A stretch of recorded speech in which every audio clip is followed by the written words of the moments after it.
जय हिंद।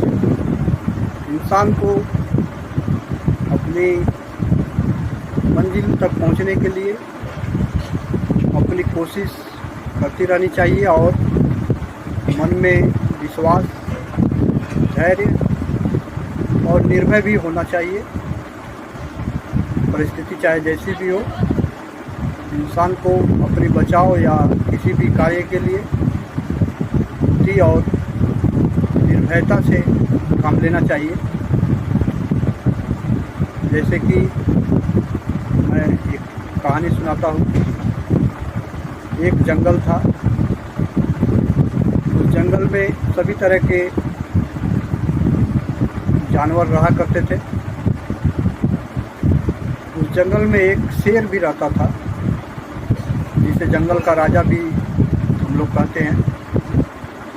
तो वो शेर बड़ा ही खूंखार था। जब भी वो किसी भी जानवर के शिकार की खोज में निकलता, जिस जानवर को सामने पाता उसे दबोच कर खा जाता। सभी जानवर डरे हुए, सहमे हुए, जहाँ तहाँ जंगल में छिपे रहते, डर से उसके भूख लगने पर, प्यास लगने पर ना ही कुछ खाने के लिए वे निश्चिंत निकल पाते और ना ही प्यास बुझाने के लिए पानी ही पीने के लिए वे जानवर सभी कहीं किसी तालाब या पोखरे के पास जाकर पानी भी नहीं पी पाते। ये सोचकर कि कहीं हम पर निकलने पर शेर की नज़र अगर पड़ गई तो छोड़ेगा नहीं, तो बूझ कर खा जाएगा। ऐसा ही कुछ दिन चलने के बाद जंगल में सभी जानवरों ने आपस में एक बातचीत करके निर्णय लिया, क्यों ना हम लोग रोज कब किसे शेर खा जाता है ये समझ में नहीं आता कि जिसे भी वो दिखता है, सामने पाता है अपने, उसी से अपनी भूख को मिटा लेता है। तो हम लोग ऐसा क्यों न करें कि उस शेर को कह देते हैं कि हम खुद उसकी भूख को मिटाने के लिए, उसकी भोजन बनने के लिए तैयार हैं। हम लोग हर रोज़ एक एक करके बारी बारी ही जाएंगे और बारी बारी से उसकी भोजन बनने के लिए तैयार रहें। ऐसे तो ये तो नहीं होगा जो बाकी लोग जो जानवर हैं, जीव जंतु, वो तो कम से कम निश्चिंत और निर्भय होकर के जी खा तो सकेंगे, भले ही हमारी जीवन कम समय के लिए हो, लेकिन फिर भी तो हम निश्चिंत जी सकेंगे। तो सभी जानवरों ने अपनी सहमति जनाई इस बात पर और सभी मिलकर के जाकर के उस शेर के पास बोले कि शेर जी, आप तो जंगल के राजा हैं और हम आपसे एक विनती करने आए। तो शेर ने कहा गुस्से से, हमसे और विनती की आशा रखते हो? कहो क्या है तुम्हारी विनती? तभी सभी जानवरों ने कहा कि हमारी यही विनती है महाराज आपसे कि आप हमें ज़रूर खाएं। हम ऐसा तो नहीं कहेंगे कि आप हमें ना खाएं, क्योंकि आप किसी की भी शिकार न करें तो ऐसा तो हो नहीं सकता। तो कम से कम ऐसा तो कर सकते हैं आप कि हम लोग बारी बारी से आपके पास रोज़ एक एक करके आएंगे। आपको कहीं जाने की आवश्यकता नहीं है। आप एक स्थान पर आप पड़े रहें और हम में से एक करके रोज़ हर दिन आपके पास आता रहेगा और आप उनका भोजन करते रहें, अपनी भूख मिटाते रहें। तो शेर भी इस बात पर सहमत हो गया और कहा कि ठीक है, जब तुम लोग खुद मेरी भोजन बनने के लिए तैयार हो तो मुझे भी कोई परेशानी नहीं है एक करके, लेकिन तुम लोगों को रोज़ ज़रूर आना ही होगा, अपनी बात से मुकरोगे तो नहीं। तो सभी जानवरों ने कहा नहीं महाराज, हम एक एक करके आते ही रहेंगे आपकी भूख को मिटाने के लिए, हम अपनी जुबान से नहीं फिरेंगे।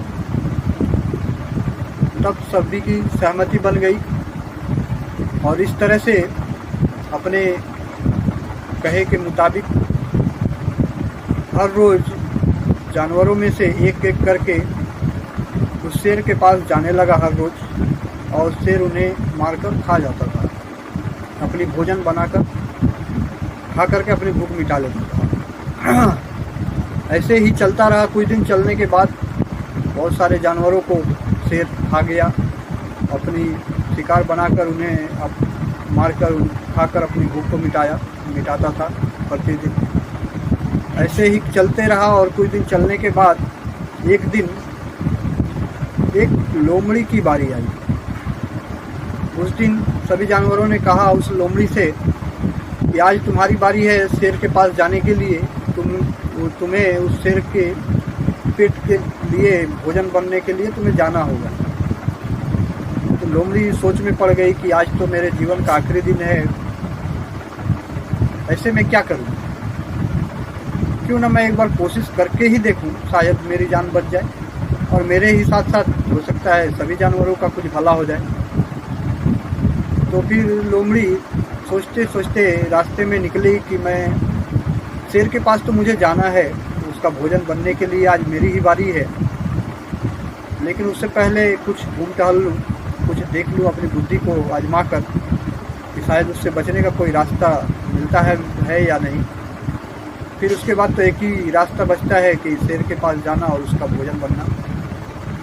तो इधर उधर घूमते घूमते देखी कि लोमड़ी ने देखा कि एक कुआं था और उस कुएं पर जाकर बैठा, जो बना हुआ उस पर कुएं के किनारे किनारे सीमेंट और ईंट का बना हुआ जो ऊंचाई था उस पर जाकर बैठा और बैठ करके देखा कुएं में पानी था।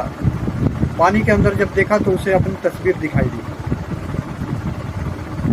और वो सोचने लगा कि ऐसे ही इस कुएं के पास अगर मैं उस शेर को ले आती हूँ तो मैं हो सकता है कि कुछ अपनी बुद्धि से कामयाब हो जाए। और वही किया उसने और शेर के पास वो लोमड़ी गई। जाने के बाद शेर बहुत ही गुस्सा हुआ और कहने लगा कि तुम्हें इतना देर क्यों हुआ आदमी? तो लोमड़ी ने कहा कि महाराज क्या करूं, मैं तो सीधा आपके पास आने के लिए ही घर से निकली थी, लेकिन रास्ते में मुझे एक और शेर मिल गया आप ही की तरह और वो कहने लगा कि मैं जंगल का राजा हूँ, असली राजा मैं हूँ, तुम्हें मेरा शिकार बनना होगा। तो मैं सोच में पड़ गई कि कैसे उससे बच करके आपके पास आऊँ और इस वजह से मैं बचकर निकलते आपके पास आते हुए मुझे थोड़ा देर हो गया। तो शेर बहुत ही गुस्सा हुआ और भी ज़्यादा कि दूसरा कौन सा शेर यहाँ पर आ गया मेरे होते हुए, चलकर मैं भी तो देखूं। उस लोमड़ी से उसने कहा कि चलो दिखाओ मुझे कहाँ है वो। और वो लोमड़ी फिर शेर के साथ उसी कुएं के पास पहुँची जिस कुएं पर उसने बैठ करके देखा था पानी में झांक करके अपनी तस्वीर को।